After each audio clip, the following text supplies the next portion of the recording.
Hey, everybody. We're going to try something new today.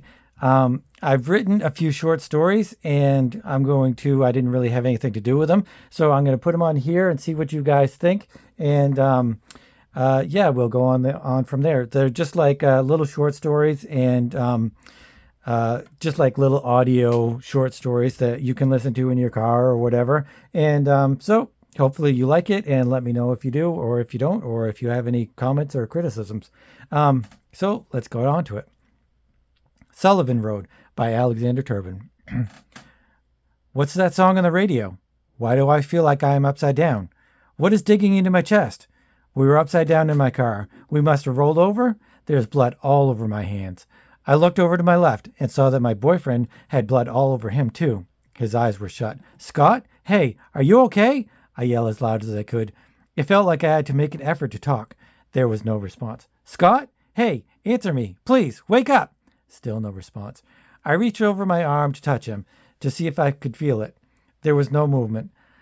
I felt around for the seatbelt buckle and clicked it. As I clicked it to release me, I fell forward onto the dash and bumped my head onto the broken windshield. Still on a mission to help Scott reach consciousness, I reached over and put my hand on his face.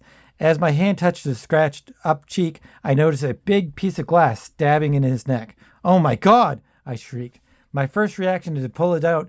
As I did, more blood followed. I put my hand over the cut to stop him from losing blood than he already has. Scott, please talk to me.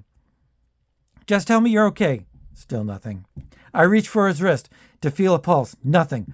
Okay, maybe I didn't feel in the right spot. I feel again. Still no pulse. As I realize that Scott is dead, I see from the weird position I am in, feet approaching my car. Oh my God, it's him. No, don't come any closer. Please, what do you want? A hand grabbed me and started to pull me out, and I lost consciousness. It was a nice October evening, and I had just gotten out of my political science evening class. We had just set up our clocks back a couple of nights ago, so it was definitely dark at this point. At least it wasn't freezing out yet. I don't mind the early sunset, I just don't like the cold. I wanted to rush home to start cooking dinner for Scott and myself. We were going to have chicken parmesan tonight. It was my choice. I had the craving for it a while, and Scott was a good sport about that. There's something about fried chicken with marinara sauce and melted cheese on top. Okay, I have to stop thinking about it, or else I will start drooling before I get home. I had a 20-minute drive ahead of me, which I don't mind. It was a good time to have to myself and listen to music and think. Oftentimes, I would think about Scott and my senior year here at the University of Maryland and my future with it all. Do I really want to go to graduate school? Could I even get in? I guess I had no other time to think about things like this in my busy daily life. So now it was always a good time. I rather enjoyed my alone time from all the distractions. I was on Sullivan Road when all of a sudden I see these blue lights flashing behind me. I didn't think I was speeding, but I wasn't really paying much attention at it either. I registered my car on time. I don't think I have a taillight out. I thought of all the things you could think of when you're being stopped by a cop. Of course, I had been stopped before, but only 2 times other, and I was definitely speeding then. So yes, I deserved it. I slowed down and pulled over onto the side of the road. I realized for the first time that if there was ever really a problem and I was alone and ever needed help, it would be another couple of miles before I got to a house. What if no one was even home? If I came to get help? I guess I had never really thought about this before now. I looked in the rearview mirror and watched as the cop waited a while in his vehicle. I wish that he would turn those blue flashers off. They cause major anxiety in themselves. It seemed like forever until he got out of his car. Of course, he had to walk slowly as he approached my car. Come on, sir. Tell me what I did wrong. Give me a ticket, and then let's get this over with so I can get home. When he finally approached the car, my heart was racing. He didn't seem to have the big flashlight that they shine in the car when it seems like they have a big camera on you. Right away, I thought that was rather odd. Good evening, ma'am. Can I see some registration and your license, please? Sure, just a sec, I said as I searched around the messy glove compartment for registration, hoping like hell it would be the first slip of paper to come to. After about 30 seconds, I found it and handed it to him, then reached in my wallet for my license and passed it over. I waited as he looked over both the registration and my license. I can't help but think he looks familiar. But then again, maybe it's because he's a cop. There was something strange about him. He had a dark look. I guess that's the only way to say it. His eyes were beady, and he had a used up appearance. He was tall and stood awkward as if there was something wrong with his left leg. He seemed to scan them for a while. Do you know why I'm stopping you tonight, ma'am? The officer said in a husky voice. Actually, I'm not really sure. I didn't think I was speeding, I said in my squeaky and most timid voice, which wasn't very hard because the police officer did intimidate me. I have you going 60 into a 45, so I'll take these for a minute. Just sit tight. Then his flashlight did turn on and seemed to burn into my eyes as he voiced his opinion on my excessive speed. It was only a few seconds that he had it on, but I could see nothing else as he moved it along the dashboard and steering column of my car, like he was searching for something, or that he was giving it an obligatory look and didn't mean to find anything. But he had forgotten that he was supposed to have it on in the first place. The cop fiddled with my license and registration for a few moments, and then returned to his car. I sat there looking in my rearview mirror. I hadn't thought I was going that fast, but sometimes I guess I do lose track of how fast I'm driving when I get caught up in my thoughts about life. So I sat there, looking back and looking forward, trying not to fidget too much, but not having really much control over my body. He was taking too friggin' long. The blues kept swirling around and around, and the spotlight never went off.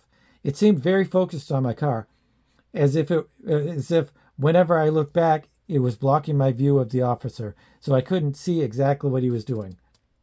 Was that on purpose? I guess it could be. If I was some kind of maniac and went after him, I would not be able to see. I suppose it does make a little bit of sense. The spotlight flickered, and I turned my head back once more, thinking he was all done with my ticket paperwork, and that all I had to do was sign the damn thing and be off on my way. Only a little bit poorer. Then suddenly it just stopped, pretty much exactly when I turned my head to see him coming, except he wasn't even there. I turned around, and what I saw through my lined, foggy back window was what I expected. I saw nothing. No car, no cop, nothing. All that was there was the graying woods and blackened road with a faint glowing horizon. What the hell, I said out loud. Where'd he go? I didn't know what to do. Did he get called off for something more pressing and I hadn't noticed? I was paying attention the whole time, though. I would have noticed that. He would have to turn around for me not to have seen him. But even then, I was checking over and over again, hoping that he would hurry up and just give me a warning. The window hummed as my finger pressed the button hurriedly, lowering it so I could stick my head out the window and get a better idea of what was going on. He would still have my information, I suppose, so I can't get out of the situation, just as I thought that I looked down and noticed something on the ground. I opened my door to step in and look closer. Both my license and registration were lying on the ground, fluttering from the cold evening wind. I picked them up and got into my car. This was probably the strangest thing that had ever happened to me. I sat there, for who knows how long, until I couldn't handle it anymore. I pulled back onto the road slowly. I know it probably had been the wrong thing to do, but when I looked at the clock, I noticed I'd been sitting there for about half an hour and not another car had gone by. I had to go. As I drove away, I couldn't help but feel confused and freaked out. I just didn't understand what had just happened. I tried not to think about it and just get home. I had about another 10 minutes to go, and I wish it was more like 2 seconds. For some reason, my driving ability was not being reflected on how scared I felt inside. I had to tell Scott. I had to tell him about the cop that just disappeared. When I finally got home, I just barged through the door, threw my backpack down, and plumped down on the couch. My heart felt like it was beating 1,000,000 times per second. Scott was watching baseball and asked if I was ready to cook dinner. I don't think I can eat right now, Scott. The weirdest thing just happened to me. What happened? Are you okay? He asked. I just sat there, zoning out. It was like I couldn't even spit out the words. I just kept thinking and telling him how I was freaked out. I eventually told him, though. So what are you telling me? He asked sardonically. He probably just took off when you weren't looking. I don't know, Scott. All of my stuff was just sitting there in the road. Nothing captured my attention. And I'm pretty sure I would have seen him leave. I paced back and forth. Scott looked at me incredulously. not believing what I was telling him, but trying not to look at me like I was a wacko. So, what we have here is what? Some sort of ghost? What are you saying, Jessica? I sighed, putting my head in my hands and sat down. I don't know. I just know that it was really strange, and I feel I just had a really odd experience. Scott got up and moved across the living room. He sat down on the couch beside me and started caressing my shoulders. I know, baby, and I'm sorry it scared you.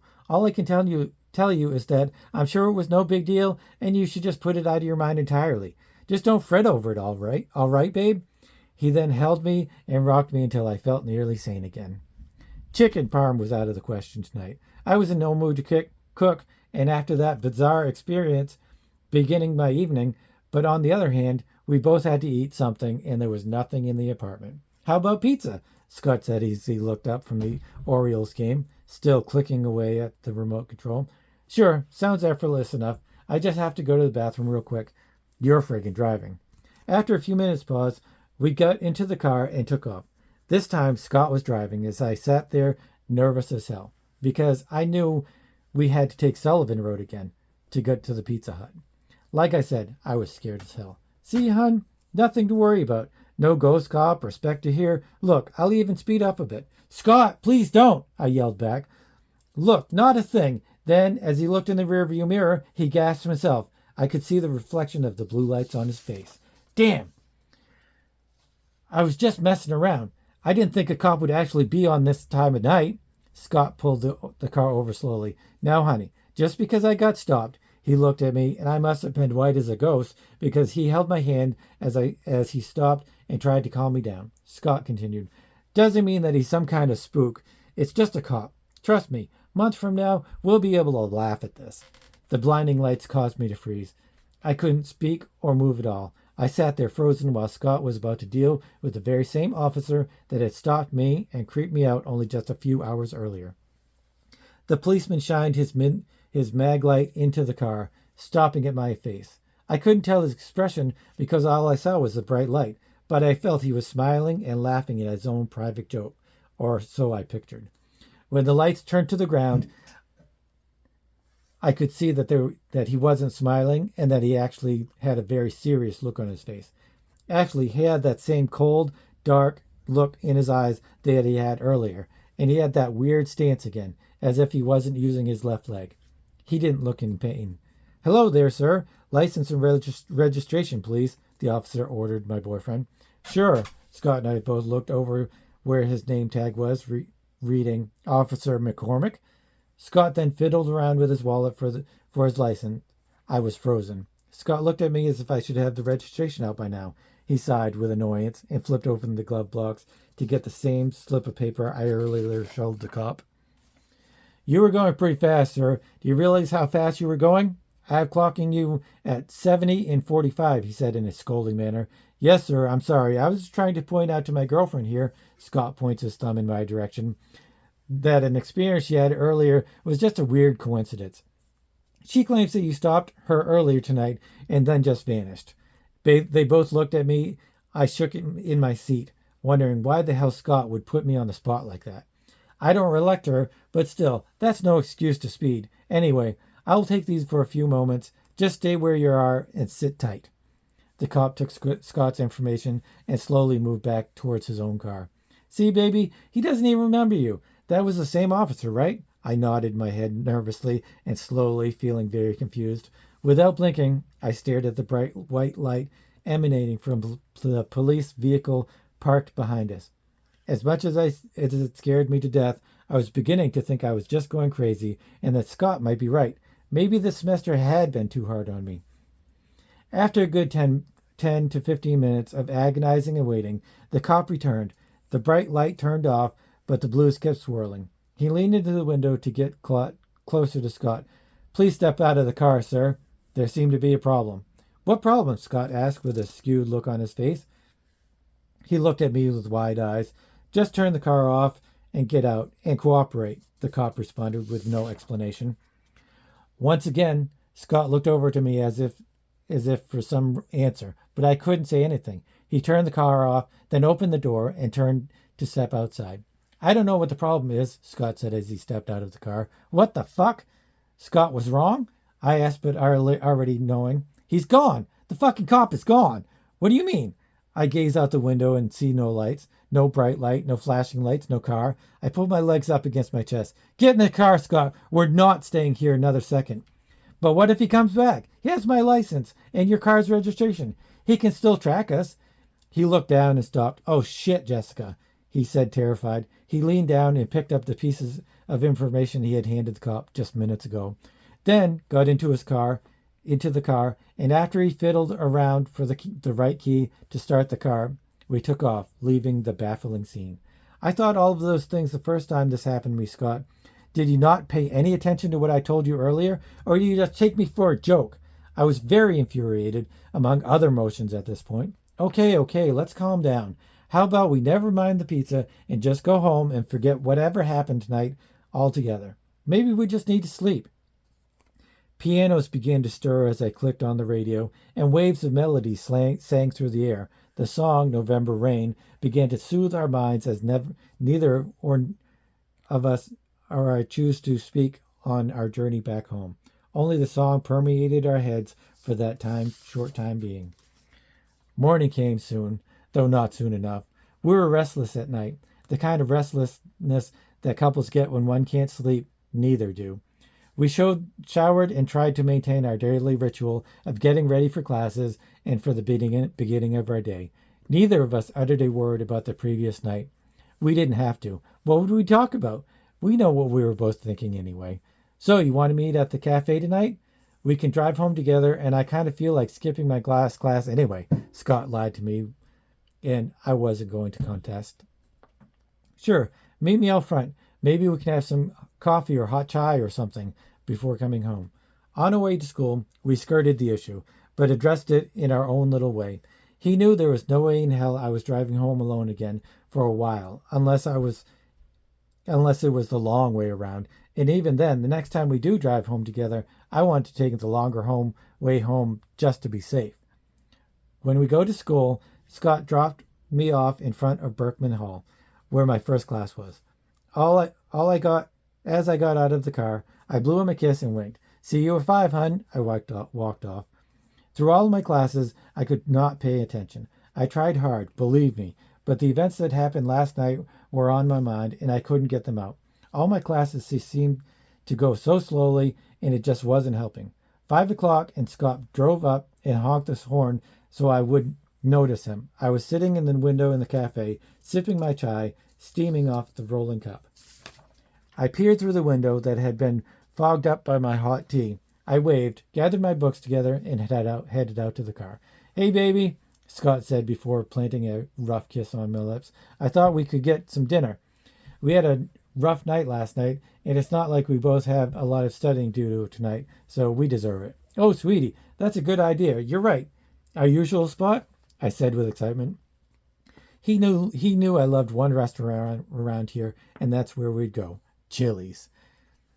Our evening was fantastic. We sat in the lounge, and it was just what I needed to relax. Halfway through the beef nachos, the television that we had briefly watching drew our attention. An image of the police officer we encountered last night came on the screen. Hey, can we get that television turned up for a second? It's important, Scott asked our server. Sure, she sweetly said, and walked over to the bar to get the remote to turn up the volume. An update on the disappearance of a Credence Town police officer. The voice of the newswoman floated from the television as Scott and I both stared into the heavy glow of the news. Officer Richard McCormick's body and his police car were found 2 days ago along the northern Sullivan Road, deep within the thick underbrush and swamplands. What the hell? Scott had said as he attentively watched the monitor. The newswoman continued. No word as to the cause of death, however. There is speculation that excessive speed under a high-speed chase may have been a possible cause, as the Sullivan Road has a reputation for being a speeding zone for young drivers. Holy shit, I said out loud as I squeezed Scott's hand. Okay, Jessica, calm down. This kind of shit doesn't happen in real life. I mean, this is like one of those cheesy horror flicks you always make me rent. I'm sure there's a reasonable explanation for this. Maybe it's his brother or a relative or something. Scott doesn't look very convinced by his own words, but it's almost is enough to calm me down a little. Okay, fine. Maybe you're right. Let's just finish our meal and go home and get our minds off of this. This time, we're going home the long way around. Agreed? I said sternly. Scott didn't say anything. Instead, he just nodded. Once again, I found myself in the passenger seat. While Scott drove home, I sat back, trying to relax. I closed my eyes and may have fallen asleep for a few seconds while the radio played. I hadn't slept in about 2 days. When I opened my eyes again, I shouted, "Scott, we're on the Sullivan Road. What are you doing?" "It's all right. Chill out. I'm not speeding. Your car is fine, so there's nothing anyone can stop me for," Scott whispered loudly, almost gritting his teeth. "I'm scared, Scott. I don't like this. Even if you don't speed, this is something weird that's going on." He might not even care if we're, as I said this, holding my coat close to my face, a loud siren blasted from behind our car. "Oh, fuck," Scott yelled. "I wasn't even speeding. Why is he trying to stop us?" "Don't stop, Scott. Keep driving. We have to get off this road. There's something crazy going on here." I nearly screamed as the white blue lights enveloped our car. I was definitely panicking. "Don't pull over? It's a fucking cop, Jessica. What am I supposed to do? We could get in a lot of fucking trouble if I don't stop this car." "No, it's not. And each time he's getting closer to getting us. If we stop, he'll probably kill us." I was hysterical at this point. I jumped closer to Scott, almost in his lap, reaching my foot down and grabbing at the wheel. I had snapped. I wasn't thinking straight. All I wanted to do was get away from and feel safe again. My foot hit his on the gas pedal, and the speedometer lit up to 85 miles per hour. "What the hell are you doing? Have you gone mad?" Scott yelled at me. The cop car now sped up and was traveling right next to ours, nearly hitting our car. Then it slammed against us. We couldn't see anymore, blinded by the police cruiser's retina burning lights. "Jessica, let go!" As Scott said this, a tree branch smashed into the windshield and ripped into his skull. All I could see was blood. As the car with us in it tumbled into the air, it seemed like everything moved in slow motion. The tree, the glass shattering from the windshield, the blood. I couldn't feel my arm break, and as soon as I couldn't see anything at all, since my vision was filled with my boyfriend's warm blood. "Scott!" The last sounds of the accident I remember were the glass piercing Scott's skin and the upholstery of my car. After that, I only knew what I felt now. A song was on the radio, though one speaker is all scratchy, and the glass I pulled out of Scott's head and the wound in his neck. "What is that song on the radio? Last Kiss? How fucking appropriate. I can't move. Just having let myself out from my buckle and feeling the top of the car, everything is mixed up. My car is upside down. Steam rolls from the engine, and I can't stop crying. What have I done? I killed Scott." I started to pull myself upright. I had to get out of the car. Then I noticed the shiny black shoes and the dark blue trousers. He was walking towards us. "What am I going to do now?" I could barely move. He began to kneel down, and I started to scream. "Are you okay, miss?" A husky voice boomed down at me. Strong arms pulled me out from under the wreckage that used to be my car. I looked up at him, and his large hat tilted up. I could see that it was a face I hadn't seen before. His had a full mustache, and his eyes showed a genuine concern for me. No, my boyfriend is dead in the car. The other cop. Where's the other cop?" I said as I nursed my broken arm as he helped me to the police car. "Ma'am, there isn't any other police here. Just me. I called for backup, but we're so far out, it will be a few minutes until they get here." He got me a blanket from his car. I couldn't stop shivering. "I just saw you barreling as fast as the devil from around this bend, and then you slammed into that tree. But I was coming from the other direction. I was actually pretty lucky to be as far away as I was." "That wasn't you then?" I asked, looking up at him. "Wasn't me?" He looked confused. "I'm afraid I don't know what you mean, ma'am." "A cop. He was chasing us. He tried to kill us. We were speeding away from him, but he got right up on our side. That dead cop, McCormick." I started back, having a hard time putting rational sentences together. "No, ma'am. Your car was going very fast and went out of control around the sharp corner by that tree. A cop died in that exact spot a few days ago. It's dangerous to be going as fast as you two were going. But you are in the shock right now. It's going to be okay. You just sit tight there in my car. I have an ambulance coming, and they're going to take you to the hospital and treat you there. It's going to be okay, miss." I stared off into the wreck that used to be my car. I thought about Scott. I wanted to see him one more time, even though it wouldn't be a pretty sight. I thought about what I would tell my parents and his. I wondered why this had happened to me, to us, to Scott. And there was no answer. Sullivan Road by Alexander Turbin. Let me know what you guys thought. I know my reading wasn't particularly fantastic, but hopefully with a few more of these, I might get a little bit better, and maybe I'll redo some of these videos if you guys think they're cool. Anyway, if you've stumbled along this and you're used to comic book reviews or whatever, hopefully you got a kick out of this too. And anyway, please consider subscribing and hitting the notification bell and thumbs up. And please, again, let me know what you think of the story and or my performance. And I will see you guys next time.